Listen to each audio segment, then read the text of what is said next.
Welcome to our channel. ఈరోజు మనతో పాటు ఉన్నారండి హోమియోపీషియన్ డాక్టర్ రామకృష్ణ గారు.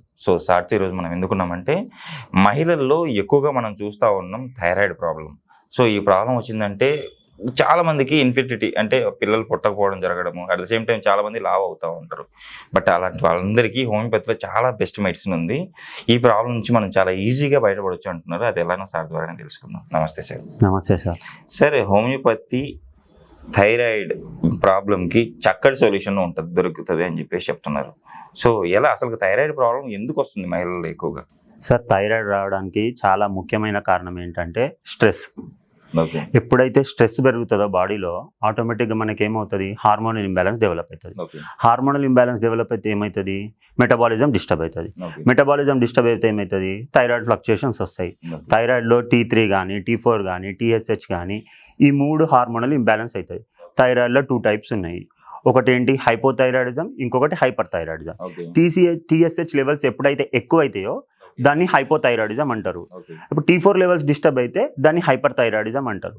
ఇంకొకటి స్ట్రెస్ ఎప్పుడు పెరుగుతుంది, మనిషికి స్ట్రెస్ ఎప్పుడు పెరుగుతుంది అని అంటే ఎప్పుడైనా మనము ఏదైనా పని చేద్దాం అనుకుంటున్నాము, ఎవరికైనా ఏమైనా చెప్పాలనుకుంటున్నాము, చెప్పలేకపోతున్నాము. ఇప్పుడు ఆఫీస్లో వర్క్ చేస్తారు, IT కంపెనీస్లో వర్క్ చేస్తారు, లేకపోతే ఏ ప్లేస్లో అయినా సరే మనం వర్క్ చేసినప్పుడు మనకి ఏదైనా పని చేస్తున్నాము, అందరూ ఏం చేస్తారు, మీరే ఈ పని చేయండి, మీరే ఈ పని చేయండి అని ఒక 100 ఫైళ్ళు తెచ్చి పెడతారు. మనము నో అని చెప్పలేము, మొహమాటము, సిగ్గు, బిడియము, దీని ద్వారా ఏమవుతుంది, మనకు ఆటోమేటిక్గా నో అని చెప్పలేము కాబట్టి మనం పని ఎక్కువ చేయాల్సి వస్తుంది, కాబట్టి స్ట్రెస్ పెరుగుతుంది. ఇంకొకటి లేకపోతే మనం చేయొద్దు అనుకున్న పని కాకుండా వేరే ఏదైనా విషయాలు ఇంకేమన్నా ఆఫీస్లో మనకి వేరే ఎటువంటివైనా సమస్యలు ఎదురైనప్పుడు ఏమవుతుంది, స్ట్రెస్ అవుతుంది. స్ట్రెస్ పెరిగితే ఏమవుతుంది, శరీరంలో కార్టిజాల్ లెవెల్స్ పెరుగుతాయి. ఎప్పుడైతే కార్టిజాల్ లెవెల్స్ పెరుగుతాయో, కార్టిజాల్ అనేది ఏంటి, సాడ్ హార్మోన్. హ్యాపీ హార్మోన్స్ తగ్గిపోతాయి. హ్యాపీ హార్మోన్స్ అంటే ఏంటి, సెరోటోనిన్, డోపమైన్, నారెఫ్రిన్, ఇట్లాంటి హ్యాపీ హార్మోన్స్ తగ్గిపోతాయి, సాడ్ హార్మోన్స్ పెరుగుతాయి. అప్పుడు ఏమవుతుంది, మెటబాలిజం డిస్టర్బ్ అవుతుంది. మెటబాలిజం డిస్టర్బ్ అయితే ఏమవుతుంది, అప్పుడు థైరాయిడ్ గ్లాండ్ డిస్టర్బ్ అవుతుంది. థైరాయిడ్ గ్లాండ్ డిస్టర్బ్ అయితే ఏమవుతుంది, ఈ T3 T4 TSH అనేటివి డిస్టర్బ్ అవుతాయి. ఇప్పుడు డిస్టర్బ్ అయితే ఆటోమేటిక్గా ఏమవుతుంది, మెటబాలిజం డిస్టర్బ్ అయిపోతుంది. థైరాయిడ్ వస్తుంది. థైరాయిడ్ వచ్చిందనా లేదా అని ఎలా తెలుస్తుంది మనకి, థైరాయిడ్ సిమ్టమ్స్ ఏంటి, సైన్స్ ఏంటి. ఇప్పుడు థైరాయిడ్ ఉన్న వాళ్ళు వెయిట్ గెయిన్ అవుతారు, హెయిర్ ఫాల్ ఉంటుంది, స్కిన్ డ్రైనెస్ ఉంటుంది, తర్వాత పెదాలు ఎండుకుపోతాయి, తర్వాత నాలుక మందం అవుతుంది, గ్యాస్ట్రిక్ ప్రాబ్లం వస్తుంది, ఇండైజెషన్ డెవలప్ అవుతుంది, డైజెస్టివ్ డిజార్డర్స్ డెవలప్ అయిపోతాయి, బర్పింగ్స్ అంటే మనకు తేన్పులు రావడము, ఇలాంటివన్నీ అయిపోతాయి. అన్వాంటెడ్ ఫ్యాట్ డెవలప్ అయిపోతుంది. ఇంకా మహిళల్లో అయితే మనం PCOD డెవలప్ అవుతుంది. PCOD డెవలప్ అయితే ఏమవుతుంది, మెన్స్ట్రల్ ఇర్రెగ్యులారిటీస్ వస్తాయి, అమెనోరియా అంటారు, పీరియడ్స్ రావు. దాని తర్వాత ఇది డెవలప్ అయినాక ఏమవుతుంది, హిర్సుటిజం డెవలప్ అవుతుంది. హిర్సుటిజం అంటే ఏంటి, అన్వాంటెడ్ హెయిర్ గ్రోత్, మనకి ఎక్కడైతే హెయిర్ రావద్దో అక్కడ హెయిర్ వస్తుంది, వాయిస్లో చేంజ్ వస్తుంది, ఇవన్నీ డెవలప్ అయిపోతాయి. మెల్లిమెల్లిగా మనము ఉబకాయం పెరుగుతుంది. ఉబకాయం పెరిగితే ఏమవుతుంది, వెయిట్ గెయిన్ అయిపోతుంది. వెయిట్ గెయిన్ తర్వాత ఏమవుతుంది, మనకి మెల్లిమెల్లిగా ఆయాసం డెవలప్ అయిపోతుంది. ఒక్క థైరాయిడ్ ఉంటే శరీరంలో ప్రతి ఒక్క భాగం, స్కిన్ ఎఫెక్ట్ అయిపోతుంది, హెయిర్ ఎఫెక్ట్ అయిపోతుంది, ఐస్ ఎఫెక్ట్ అయిపోతుంది, థ్రోట్ ఎఫెక్ట్ అయిపోతుంది, ప్రతి ఒక్క ఆర్గాన్ ప్రతిదీ డిస్టర్బెన్స్ డెవలప్ అవుతుంది. మనము స్ట్రెస్ అవుతుంది, డిసీజ్ వస్తుందని ప్రతి ఒక్కరు చెప్తారు. స్ట్రెస్ తగ్గించుకోవాలని చెప్తారు. స్ట్రెస్ ఎలా తగ్గించుకోవాలి, స్ట్రెస్ తగ్గించుకోవాలంటే 3 కారణాలు సార్. ఇంకొకటి, ఓన్లీ మెడిసిన్ వాడడం వల్ల థైరాయిడ్ తగ్గుతుందా అని అంటే మనం రోజు యోగా చేయాలి, ప్రాణాయామ చేయాలి, కపాలపాతి చేయాలి, డైట్ మంచిగా తీసుకోవాలి. రాత్రి 2 గంటలకు తినేసి 12 గంటలకు జొమాటోలో ఆర్డర్ పెట్టేసి వెయిట్ తగ్గాలి అంటే ఎవరు తగ్గరు. వెయిట్ తగ్గాలి అంటే ఏం చేయాలి, పొద్దున్న లేవాలి, ఎక్సర్సైజ్ చేయాలి, ఫిజికల్ యాక్టివిటీ చేయాలి, యోగా చేయాలి, ప్రాణాయామ చేయాలి, డైట్ మంచిగా తీసుకోవాలి. డైట్ ఎలా తీసుకోవాలి, మనము ఎప్పుడైనా మార్నింగ్ ఎక్కువ తినండి, బ్రేక్ఫాస్ట్లో ఎక్కువ తినండి, లంచ్లో ఎక్కువ తినండి, కానీ డిన్నర్ మాత్రం తక్కువ తినండి.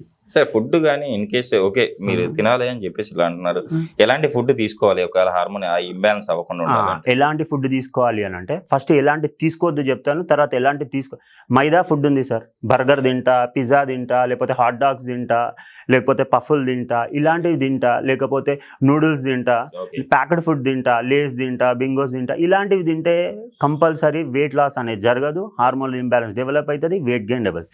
ఏం తీసుకోవాలి, మనము ప్రాపర్ డైట్ తీసుకోవాలి. ప్రాపర్ డైట్ అంటే డైలీ తేనె, నిమ్మరసం, నీళ్లు తాగడము, ఇలాంటివి 3 కలుపుకొని తాగడము, కొంచెం పించ్ ఆఫ్ టర్మరిక్, కొంచెం ఒక గ్లాస్ ఆఫ్ వాటర్లో మనం 2 స్పూన్స్ హనీ, ఒక half lemon, pinch of turmeric అంటే కొంచెం పసుపు. తేనె ముఖ్య పని ఏంటి సార్? తేనె అంటే న్యాచురల్ యాంటీబయాటిక్. సో మనం న్యాచురల్గా యాంటీబయాటిక్ తీసుకున్నాం కాబట్టి బాడీలో శరీరంలో ఇన్ఫెక్షన్స్ ఉన్నా క్లియర్ అయిపోతాయి. టర్మరిక్ అంటే టర్మరిక్ పని ఏంటి? Natural antiseptic. ఏమన్నా మనం చిన్నప్పుడు పాతకాలంలో దెబ్బలు తాకితే ఏమయ్యేది? మనము పసుపు పెట్టేది, ఎందుకంటే న్యాచురల్ యాంటీసెప్టిక్ కాబట్టి. సో మనం తేనె తీసుకోవడం వల్ల యాంటీబయాటిక్ లక్షణాలు ఉన్నాయి, ఇంకొకటి మనము పసుపు తీసుకోవడం వల్ల యాంటీసెప్టిక్ లక్షణాలు ఉన్నాయి. ఈ 2 విధాల ఆరోగ్యానికి మంచిదా? తర్వాత నెక్స్ట్ ఏం చేయాలి మనము? తులసాకులు, water. Tulsi is what? Natural antihistamine. మనము చూస్తాం కదా, సినిమా థియేటర్కి వెళ్ళినప్పుడు కిచ్ ఉందా, తులసి ఉందా అని అంటారు. ఎందుకు? సో తులసి ఏంటంటే న్యాచురల్ యాంటీ హిస్టమైన్. సో ఇలా ప్రకృతి సహజంగా ఇవి తీసుకుంటూ, లవంగాలు ఎందుకు తీసుకుంటాము? గ్యాస్ట్రిక్ ప్రాబ్లం ఉన్నా అది కూడా అడ్రస్ చేస్తుంది. సో మనకి వెయిట్ గెయిన్ కాకుండా, తర్వాత ఏమైనా ఇన్ఫెక్షన్స్ ఉన్నా అడ్రస్ అవుతూ, ఇంకొకటి ఇవన్నీ చేస్తూ ఉంటే మనకు న్యాచురల్గా ప్రకృతి సహజంగా డైట్తో మనం రెస్ట్రిక్ట్ చేయొచ్చు థైరాయిడ్ని. దాంతోపాటు స్ట్రెస్ తగ్గించుకోవాలి. స్ట్రెస్ తగ్గించుకోవాలంటే ఏం చేయాలి? మనము మంచి సినిమాకి వెళ్ళడము, పాటలు వినడము, నచ్చిన ఫ్రెండ్స్తో టైం స్పెండ్ చేయడము, తర్వాత ట్రావెల్ చేయడము, గుడికి వెళ్ళడము, మనకు నచ్చిన పని, మనకి ఇష్టమైన పని అది చేస్తూ ఉంటే మనకేమవుతుంది? స్ట్రెస్ హార్మోన్ తగ్గుతుంది. స్ట్రెస్ హార్మోన్ అంటే కార్టిజాల్ తగ్గుతుంది. తర్వాత ఎంజాయ్ చేస్తాము, సినిమాకి వెళ్తాము, డ్యాన్స్ చేస్తాము, పాటలు వింటాము, అప్పుడు ఏమవుతుంది? హ్యాపీ హార్మోన్స్ పెరుగుతాయి, సెరోటోనిన్, డోపమైన్, నారెఫ్రిన్. ఇప్పుడు ఇది పెరిగి ఇది తగ్గితే ఏమవుతుంది? ఆటోమేటిక్గా మెటబాలిజం నార్మల్ అవుతుంది. అప్పుడు ఏమవుతుంది? థైరాయిడ్ హార్మోన్స్ కూడా నార్మల్ అవుతాయి. ఎప్పుడైతే థైరాయిడ్ హార్మోన్స్ నార్మల్ అయిందో పీసీఓడి తగ్గిపోతుంది, వెయిట్ గెయిన్ తగ్గిపోతుంది, తర్వాత మన స్కిన్ డ్రైనెస్ పోతుంది, హెయిర్ ఫాల్ కంట్రోల్ అయిపోతుంది. అంటే ఒక్క థైరాయిడ్ మన శరీరాన్ని తినేస్తుంది. సో థైరాయిడ్ నార్మల్ ఉండాలంటే స్ట్రెస్ ఉండకూడదు. స్ట్రెస్ ఉండకూడదు అని అంటే ఎవరికైనా ఎప్పుడైనా ఏదైనా ప్రాబ్లం ఉంటే, ఏదైనా చెప్పాలనుకుంటే చెప్పేసేయాలి. మనసులో పెట్టుకొని సప్రెస్ చేసుకొని ఆరోగ్యం ఖరాబ్ చేసుకోవద్దు. చెప్పలేని పరిస్థితి ఉంది, ఫర్ ఎగ్జాంపుల్ చెప్పలేని పరిస్థితి ఉంటే మనం ఏం చేయాలి? ఒక పెన్ను, పేపర్ తీసుకొని మన ఎమోషన్ని పేపర్ మీద రాసేసి చింపేసి డస్ట్బిన్లో పడేయాలి. అంటే మన ఎమోషన్ని కూడా బయటికి కక్కేసేయాలి మనం. సో ఎమోషన్ని లోపల పెట్టుకొని ప్రెషర్ పెంచుకుంటే ఆటోమేటిక్గా మనం ఏమవుతుంది? వెయిట్ గెయిన్ అయిపోతుంది.